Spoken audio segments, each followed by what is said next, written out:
এইটুকুন খেলতে যাবি না? এইটুকুন উঠ। এই ভাই উঠ, খেলতে যাব। চল সবাই মিলে লুকোচুরি খেলি। না লুকোচুরি না, তবে চল কানামাছি খেলি। এই দিদি, আমিও খেলবো তো। না, তুই দুধ ভাত। কেন? আমি তো এখন বড় হয়ে গেছি, এখন আমি মাংস ভাত। আচ্ছা ঠিক আছে, তুইও খেলবি। এই তো আমাকে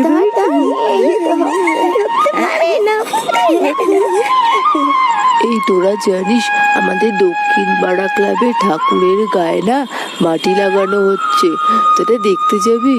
হ্যাঁ যাবো। হ্যাঁ। ওই দেখ মাটি লাগাচ্ছে। বন্ধুরা, আমার এই ভিডিওটি যদি ভালো লেগে থাকে তবে ভিডিওটিতে একটি লাইক করুন, কমেন্ট করুন, শেয়ার করুন। আর এরকম ভিডিও আরো দেখার জন্য সাবস্ক্রাইব করুন আমার সোনার ছবি চ্যানেলটিকে, আর বেল আইকনটা ক্লিক করতে কিন্তু একদম ভুলবেন না।